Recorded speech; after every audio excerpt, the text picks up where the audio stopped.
Hello everyone, this is Gary and today we're looking at 5 places to visit in Cornwall.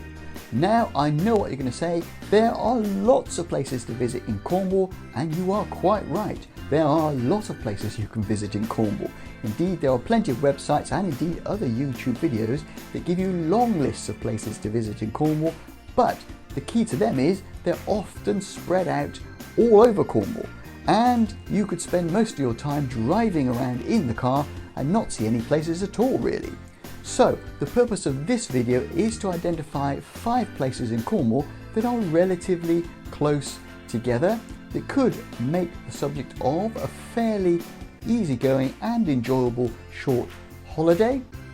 Very easy to get to because they're relatively near to each other, as I've said, but of course if I made that the title of the video, it would be a very long title indeed. So let's get on with it. Let's look at the 5 places in Cornwall that I'm suggesting are really easy to get to from each other and would be a good place to go for a short holiday. So let's get into it.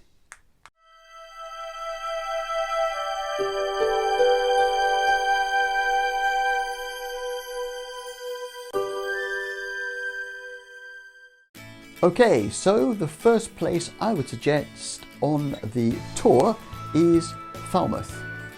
It's a town on the south coast of Cornwall.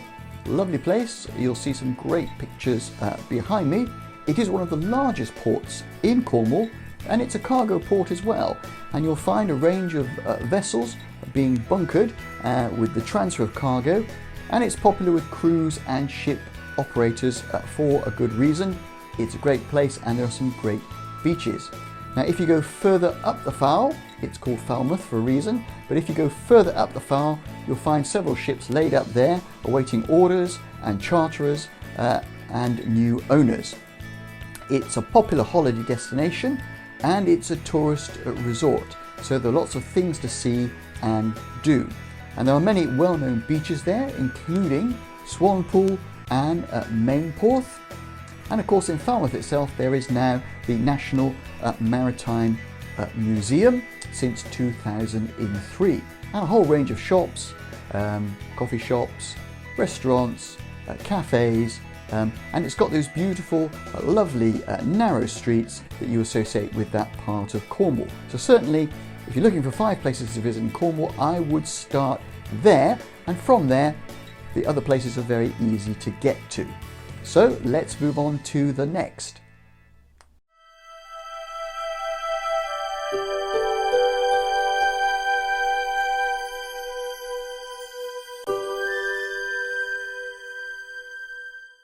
Okay, so the next place I would recommend on our journey would be to visit the castles of Pendennis and St Moores.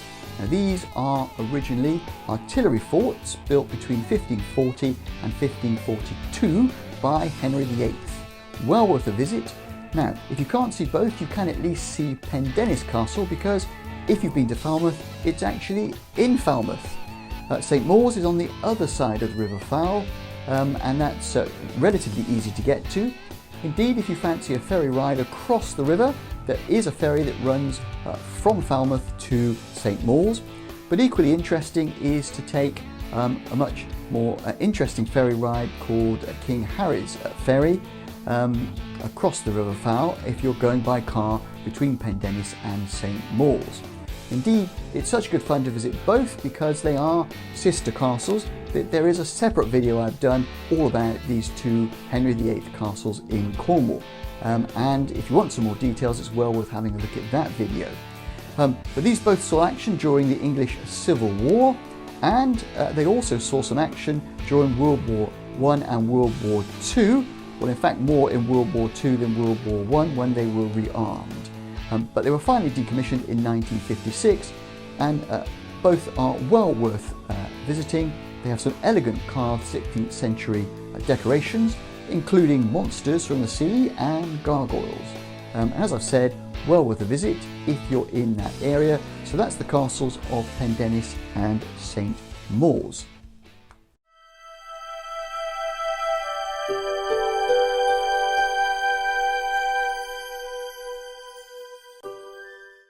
Okay, so the next place I would recommend you visiting if you are in the area of Falmouth and Churro is the Lost Gardens of Heligan.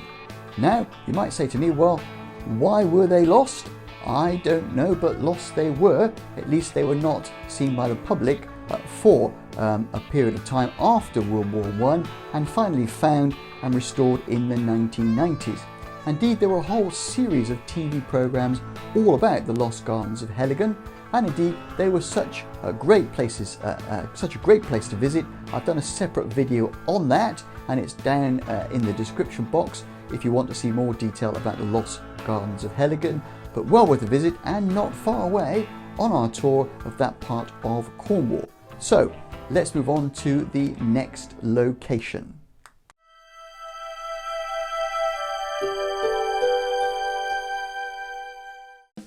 Okay, so the next place on our tour that I would recommend in this area of Cornwall is Churro. And there are two key things about Churro that I would particularly recommend. The first one would be Lemon Street. Now, Lemon Street has some of the best examples of Georgian architecture you'll ever find outside of Bath. And there are some very pretty shopping arcades full of character and very interesting things to see and do. The second thing I think that's well worth looking at if you're in Churro is, of course, Churro Cathedral. It's pretty big, it's Gothic in terms of architectural style and rises to some 250 feet, 75 metres. Built between 1880 and 1910, and it was built on the site of a much older church of St Mary's, which was consecrated some 600 years earlier. Well worth a visit, those two places in Churro, Lemon Street and Churro Cathedral.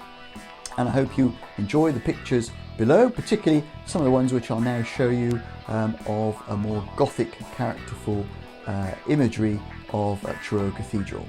Okay, let's move on to the next location.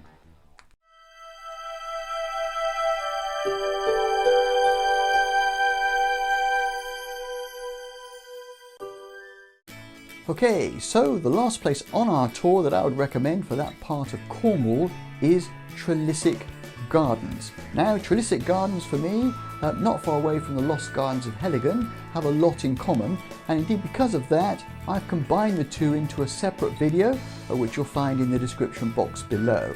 But for the purposes of this one, let me just say it's well worth a visit in its own right.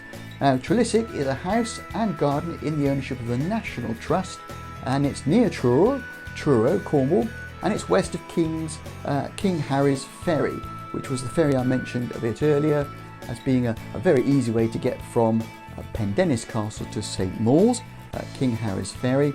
Now, the house there at Tresillian was designed in about 1750, and it was refashioned further in the 1820s. I would well recommend going to the National Trust website, not just for details of how to get in and the prices, but also to get some more general information about Tresillian itself. The house and the gardens were further extended in the late 19th century, and it's been in the ownership of the National Trust since 1955. Now, a really dazzling and spectacular feature of the garden is the huge rhododendrons and azaleas. There's also a range of hydrangeas, camellias and flowering cherry trees. Now, if you're not into your plants, you'll certainly be staggered by the amazing views and spectacular scenery, if nothing else, and there's certainly plenty of things to see and do in Tresillian. It's a large park with woodland walks, views over the estuary of the River Fal, and of course views of the King Harry's Ferry, which I mentioned earlier. And that then is the last of the 5 places I would suggest you visit in Cornwall if you want to group together a number of places to form a convenient tour for a short holiday.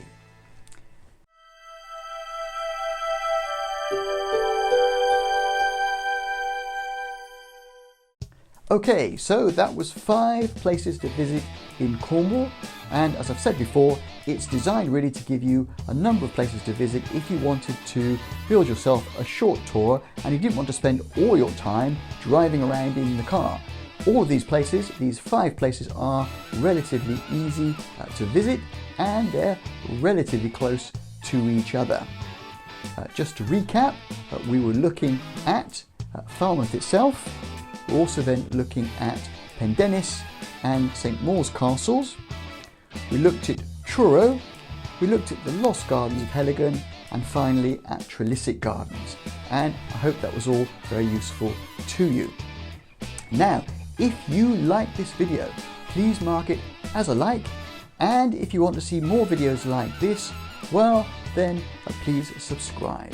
Apart from that, all that is left for me to say is thank you very much for watching, and bye for now.